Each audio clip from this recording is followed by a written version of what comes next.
Hello everyone, कैसे हैं आप लोग। तो आज जो है मैं आपको बताने जा रहा हूँ। बहुत सारे बच्चे बोल रहे थे कि कैसे पढ़ना है, क्या पढ़ना है, समझ में नहीं आ रहा है। तो आज हमको बताएंगे, जो भी 11th के बच्चे हैं या 12th के बच्चे हैं या टारगेट वाले हैं, कैसे आपको स्टडी करना है और किस तरीके से स्टडी करना है, ये सारा चीज़ें मैं आपको बताऊँगा आज। ठीक है, तो आज बात करते हैं, स्टार्ट करते हैं 11th क्लास, 12th क्लास और टारगेट के लिए। देखिए, हमने बहुत सारा चीज़ यहाँ पे लिख डाला है। ठीक है, और इसमें 11th के लिए हमने लिखा है कि क्या कैसे पढ़ना है, 12th के लिए कितना पढ़ना है, टारगेट के लिए कितना पढ़ना है। ठीक है, और अगर आप ये कम्प्लीटली फॉलो करेंगे 100%, तो 100% अगर आप फॉलो कर रहे हैं तो ये भी 100% है कि आपका रिजल्ट जो है बहुत अच्छे रैंक से होगा। मतलब सिर्फ क्वालिफिकेशन की मैं बात नहीं कर रहा हूँ, बहुत अच्छे रैंक के साथ आपका रिजल्ट हो जाएगा। ठीक है, तो ध्यान से सुनिएगा पहले इसमें क्या है, कैसे है। ठीक है, देखिए, हमने यहाँ पर 11th क्लास के लिए लिखा है, यहाँ 12th के लिए लिखा है और यहाँ टारगेट के लिए है। 11th क्लास के बच्चों के लिए मिनिमम जो है 6 घंटा का स्टडी ज़रूरी है। 6 घंटा आप लोग स्टडी करिए, 5 से 6 घंटा, 5 घंटा भी चलेगा, लेकिन हम चाहते हैं कि 6 घंटा स्टडी आप करें। 12th वाले बच्चे 7 घंटा, टारगेट वाले बच्चे 8 घंटा स्टडी आप लोग करेंगे। ठीक है, अब इसमें देखिए 6 घंटे में 4 घंटा जो टाइम देना है वो करंट पे देना है। करंट करने का मतलब जो करंट टॉपिक चल रहा है आपके कोचिंग में, स्कूल में, जहाँ पर भी आप पढ़ रहे हो। ठीक है, जो करंट टॉपिक चल रहा है क्लासेज में, उस पर आपको 4 घंटा टाइम देना है और 2 घंटा रिवीजन पे देना है, जो पहले हो चुका है, जो पहले चैप्टर्स हो चुके हैं उस पर आपको 2 घंटा टाइम देना है। ठीक है, अब 12th वाले के लिए 7 घंटे में 4 घंटा करंट टॉपिक्स पे देना है जो चल रहा है, और 3 घंटा कहाँ देना है, रिवीजन पे देना है। ये ध्यान रखिएगा, रिवीजन वाला चीज़ मैं बता रहा हूँ। रिजल्ट आपको रिवीजन ही कराएगा, सिर्फ पढ़ने से रिजल्ट नहीं होगा, ये दिमाग में बैठा लीजिए आप लोग। टारगेट वाले बच्चे 8 घंटे आप स्टडी करेंगे। ऐसा नहीं है कि 8 घंटे तो एकदम 8 घंटा ही पढ़ना है, कम भी हो सकता है, थोड़ा ज़्यादा भी हो सकता है। मान लीजिए कभी पढ़ने का मन लगातार किया, ज़्यादा पढ़ लो, या कभी कभी होता है कि नहीं पढ़ पाए तो कम भी कभी कभी हो सकता है, लेकिन कोशिश करिए कम से कम 7 से 8 घंटा आप स्टडी करें। तो 8 घंटे में 5 घंटा आपको करंट वाले टॉपिक पे देना है जो क्लासेज में चल रहे हैं, और 3 घंटा वैसे टॉपिक पे देना है जो कि आप पढ़ चुके हैं, जो चैप्टर्स कंप्लीट हो चुके हैं, उस पर आपको ध्यान देना है। ठीक है, इस तरह हमने टाइम डिवीजन आपको एक तरीके से बता दिया, और हमने यहाँ पर ये नहीं बताया कि 3 घंटा आपको किस टाइम में देना है या 5 घंटा किस टाइम में देना है। ठीक है, ये आपके ऊपर डिपेंड करता है। कुछ बच्चे रात में पढ़ते हैं, 12 बजे के बाद पढ़ते हैं, 4 बजे तक पढ़ते हैं। कुछ बच्चे क्या करते हैं कि सुबह 10 बजे सो जाएंगे, 11 बजे सो जाएंगे, सुबह 4 बजे उठ के पढ़ते हैं। तो पढ़ने का कोई टाइमिंग मैं आपको नहीं बता रहा हूँ, ये आपके ऊपर डिपेंड कर रहा है कि कब आप कंफर्ट है या कब आपको अच्छा लगता है। ऐसा नहीं है कि सुबह में 4 बजे उठ के पढ़ोगे तो ज़्यादा याद रहेगा, ध्यान रहेगा, वो सब चीज़ें अब पुरानी हो गई। आपको जब इच्छा करे तब आप पढ़ सकते हैं। टाइम का कोई बाउंडेशन नहीं है कि हमको 10 बजे तक ही पढ़ना है, 9 बजे तक पढ़ना है या 4 बजे सुबह पढ़ना है। जब आपको इच्छा करे तब आप पढ़ सकते हैं, उसमें कोई रेस्ट्रिक्शंस नहीं है। जब आप कंफर्ट फील करें, नहीं पढ़ने का मन करे, किताब पे को सो जाओ। नींद आ रही है तो आप पढ़ाई मत करिए, नींद आ रही है उस समय होता है क्या, ना ही आप पढ़ पाओगे और ना ही आप सो पाओगे, तो कोई भी काम नहीं हो पाता, वेस्टिंग ऑफ टाइम हो जाता है। ठीक है, इस सब चीज़ों का ध्यान रखिएगा।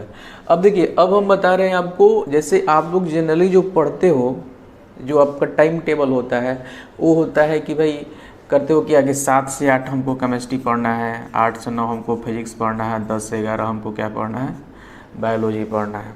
ये सब चीज़ें अब फेल हो गया है ना, इसको बोलते हैं टाइम डिवीजन। ये सब चीज़ अगर अप्लाई करिएगा तो 100% एग्जीक्यूट कभी होगा ही नहीं, कभी नहीं होगा। मान लो कि 10 से 11 आपने बायोलॉजी पढ़ने का मन बनाया, उस समय हमको फिजिक्स पढ़ने का मन कर रहा है, समझ रहे बात, या 8 से 9 में फिजिक्स पढ़ रहे हो आप और इसमें मन लग गया, काफ़ी टाइम हो गया बायोलॉजी का, तो टाइमिंग है तो अब उठाओगे किताब, लेकिन मन इधर लगा हुआ है। इस कारण से अब मन इधर लगा हुआ, तो इसमें अगर वर्क करो तो ज़्यादा आपको बेनिफिट्स मिलेगा, ज़्यादा फ्रूटफुल होगा वो। इस वजह से टाइम डिवीजन जो हम लोग करते हैं वो बिल्कुल ही मत करो। अभी हम प्लान बता रहे हैं आपको कैसे क्या करना है। मान लीजिए कि 10 से 11 हमको बायोलॉजी पढ़ने का मन है, बायोलॉजी पढ़ने का वक्त है और हमको नींद आ रही है, तो आप पढ़िएगा उस समय, तो आपको कोई बेनिफिट नहीं मिलेगा, नहीं आप सो पाइएगा, नहीं आप पढ़ पाइएगा। तो इसलिए ये सब आपको काम नहीं करना है। मैं आपको बता रहा हूँ क्या करना है। यहाँ पर आपको करना है वर्क डिवीजन, ठीक है ना। क्या करना है, वर्क डिवीजन। यहाँ पर आपको क्या करना है, वर्क डिवीजन करना है, और वर्क डिवीजन में आपको क्या करना है, 24 आवर्स का प्लान बनाना है, 24 घंटे का, अगले 24 घंटे का, अगले डे का प्लान बनाना है आपको कि 24 घंटे में वो क्या पढ़ना है क्या नहीं पढ़ना है। ठीक है, तो 24 घंटे का जो आप प्लान बनाएंगे तो उसमें आपको तीनों पेपर आना चाहिए, केमिस्ट्री भी होना चाहिए, बायोलॉजी भी होना चाहिए, और क्या होना चाहिए आपका, फिजिक्स भी होना चाहिए। अब केमिस्ट्री में कुछ चैप्टर्स मान लेते हैं कि आपको जो है बनाया प्लान अगले 24 घंटे का कि कल हमको जो है केमिस्ट्री में मोल कॉन्सेप्ट पढ़ लेना है, केमिस्ट्री में आपका मोल कॉन्सेप्ट पढ़ लेना है, बायोलॉजी में आपका कोई चैप्टर, जो भी आपका चैप्टर्स होंगे वो आप देख लीजिएगा, फिजिक्स में मान लेते हैं कि आपको वेक्टर रिवाइज करना है या बेसिक मैथमेटिक्स हमको रिवाइज कर लेना है। तो ये तीनों का कुछ कुछ पार्ट आप ले करके प्लान करिए 24 आवर्स का कि अगले 24 घंटे में हमको कर लेना है। ठीक है, अगले 24 घंटे में कर लेना है, और इसमें आपको पढ़ना कैसे है, क्या क्या करना है वो भी मैं बता दे रहा हूँ। इसमें आपको क्या करना, कोई भी चैप्टर अगर आप पढ़ रहे हैं तो सबसे पहले कोई भी आप कहीं भी किसी भी इंस्टीट्यूशन में अगर आप पढ़ रहे हैं, मटेरियल आपको दिया जाता है, और मटेरियल का जो फॉर्म है मैक्सिमम सारे के सारे इंस्टीट्यूशन में लगभग इसी तरह से होता है। इस सब टॉपिक्स के बाद प्रैक्टिस प्रॉब्लम होता है, प्रैक्टिस प्रॉब्लम जब ख़त्म हो जाते हैं तो उसके बाद क्या होता है, प्रीवियस ईयर क्वेश्चन होते हैं, मतलब नीट का क्वेश्चन, या इंजीनियरिंग के बच्चे हैं तो जेई मेन वाला देख लीजिएगा, नीट वाले हैं तो नीट का देख लीजिएगा और एम्स का देख लीजिएगा। और उसके बाद भी एक पेपर और होता है, ऑब्जेक्टिव टाइप पेपर होता है, क्वेश्चन होता है उसमें, है ना। ये तीन चीज़ों को आप लोगों को कर लेना है। केमिस्ट्री मान लेते हैं, किसी भी चैप्टर, केमिस्ट्री हो, बायोलॉजी हो, फिजिक्स में आपको तीन चीज़ों को कवर करना है, और बाकी किसी भी चीज़ को कवर नहीं करना आपको। डीपीपी जो होता है, प्रैक्टिस प्रॉब्लम होता है, बीच में सॉफ्ट टॉपिक्स के बाद उसको कवर करना है, प्रीवियस ईयर क्वेश्चन बनाना है, ऑब्जेक्टिव टाइप क्वेश्चन बनाना है।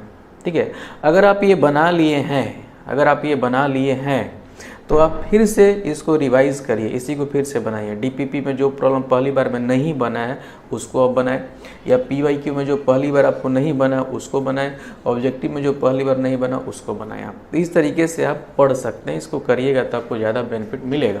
ठीक है, अब जो है बायोलॉजी में भी इस तरह से करना है, फिजिक्स में भी इस तरह से करना है।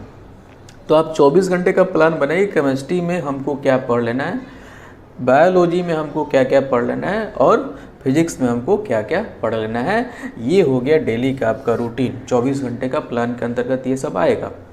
अब रिवीजन देखिए, पर डे आप जो है आपको रिवीजन करना है, ये ध्यान रखिएगा। इसको करने के अलावा मतलब 24 घंटे के प्लान में रिवीजन भी एक आपका पार्ट है, रिवीजन बहुत ज़्यादा इंपॉर्टेंट है।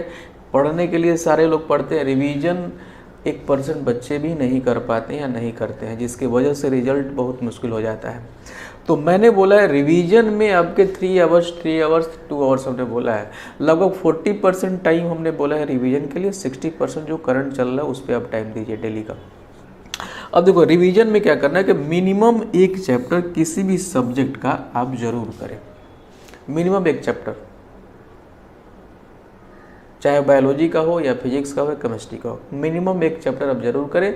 एक से ज़्यादा अगर हो जा रहा है तो बहुत अच्छी बात है, लेकिन एक चैप्टर आप डेली एक चैप्टर आपको करना है, ये आप करेंगे इस तरीके से। और रिवीजन करना कैसे है, तो क्लास नोट्स जो सर लोग आप लोगों को बताए होंगे उसको देखना है, उसमें जो न्यूमेरिकल कराया गया है उसको बनाना है।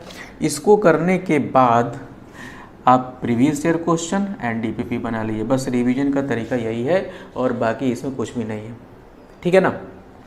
रहा बात, एक चीज़ मैं भूल गया, बायोलॉजी में क्या करें कि जो भी चीज़ आपको पढ़ाया जाता है क्लास में, घर पे जा करके आप एनसीईआरटी पलट के देख लीजिए, उसको पढ़ जाइए पूरा कि सर ने क्या बताया है, उसको पढ़िएगा तो ज़्यादा चीज़ें आपको समझ में आएगी, ठीक है। क्लास करने के बाद आप कम से कम जो भी क्लास में बताया जाता है उसको आप जाके हर एक पेपर पे कम से कम 10 से 15 मिनट का टाइम दीजिए, उसके बाद ही आप दूसरा काम करिए। ये डेली का आप रूटीन बना लो।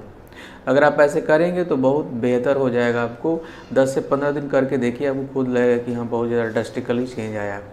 तो ये प्लान के तहत, इसी प्लान के तहत आपको करना है। 24 घंटे का प्लान बनाना है। 24 घंटे के प्लान में क्या क्या पढ़ना है कर लीजिए, नेक्स्ट डे से एकदम एग्जीक्यूट कर लीजिए। और ये भी चीज़ मैं बता रहा हूँ कि इसका जो भी आप प्लान बनाएंगे 100% एग्जीक्यूशन इसका नहीं होगा। उसका हो सकता है कि 60% ही हो, 50% ही हो, शुरू में हो सकता है कि 40% ही हो सकता है कि 80% हो। 100% एग्जीक्यूशन आपका बहुत रेयर केस में होगा, तो उसमें घबराने की बात नहीं है। क्योंकि होता है कि जब आप प्लान बनाते हैं तो आपकी एनर्जी क्या होता है, मैक्सिमम लेवल पर होता है, और धीरे धीरे एनर्जी कम होता जाता है। जैसे जैसे डे बीतता जाता है, टाइम बीतता जाता है, तो एनर्जी लेवल कम होता जाता है। इस वजह से 100% एग्जीक्यूशन आपका कभी नहीं होगा, तो उसमें घबराने की बात नहीं है। शुरुआत में हुआ क्या, कभी हमने बताया खूब एनर्जी आया, जा करके खूब प्लान बन लगे, केमिस्ट्री का 2 चैप्टर, बायोलॉजी का 2 टर्म, फिजिक्स का 2, एकदम फोड़ देना है, और पता चला कि 24 घंटा में कुछ भी नहीं हुआ। तो ऐसा भी होगा, उसमें घबराइएगा मत, धीरे धीरे ये सब चीज़ होगी, अचानक कुछ भी नहीं होने वाला है। समझ के बाद इसी प्लान को फॉलो करें आप। वर्क डिवीज़न हमने बता दिया है, 24 घंटे का प्लान बनाएं, उसको आप क्वेश्चन जिस तरीके से हमने बोला उस तरीके से आप बनाइए। रिवीजन का ज़रूर टाइम दीजिएगा, जितना हमने बोला है, जितना घंटे आप पढ़ते हो, जितना घंटे आप स्टडी करोगे, उसका 40% टाइम रिवीजन पर आप दीजिएगा। खास करके 12th वाले बच्चों एकदम ज़रूरी है, क्योंकि 11th आपका पूरा हो गया, अभी 12th चल रहा, अभी सारा फोकस आपका 12th पे होगा। 11th आप ध्यान ही नहीं दे रहे होंगे, और बाद में जब एग्ज़ाम का टाइम आता है वही आपके लिए बर्डन हो जाता है। तो 12th वाले बच्चों तो रिवीजन के लिए बहुत ज़्यादा आपको फोकस करना है, बहुत ज़्यादा। 11th में तो अभी कुछ चैप्टर हुआ ही नहीं होगा, तो उतना ज़्यादा ये नहीं है, लेकिन कुछ दिनों के बाद इन लोगों का भी बहुत सारा चैप्टर हो जाएगा। तो फिर इतना ही ध्यान, जितना ये कर रहे हैं उतना ही ध्यान आपको भी देना होगा। टारगेट वाले शुरू से लगे रहिए आप, आपके लिए कोई रिलैक्सेशन नहीं है, शुरू से आपके रिवीजन पे ध्यान देते रहना है। क्लासेस जो भी होता है 5 घंटा 3 घंटा का जो भी हमने टाइम ड्यूरेशन आपको बताया, कम से कम इतना आपको करना। कोचिंग के अलावा, इसमें कोचिंग इंक्लूडिंग नहीं है, कोचिंग के अलावा आप कितने घंटा मैनेज करना, कोचिंग के अलावा ये 6 घंटा 7 घंटा 8 घंटा, ठीक है। बाकी प्लान अगर आप एग्जीक्यूट कर लेते हो तो इतना कम से कम आपका यूज हो ही जाएगा, इतना कम से कम यूज हो ही जाएगा। इसमें हो सकता है ज़्यादा लग जाए या कम लग जाए, कम अगर टाइम हो जाता तो बहुत बढ़िया बात है, कोई दिक्कत नहीं।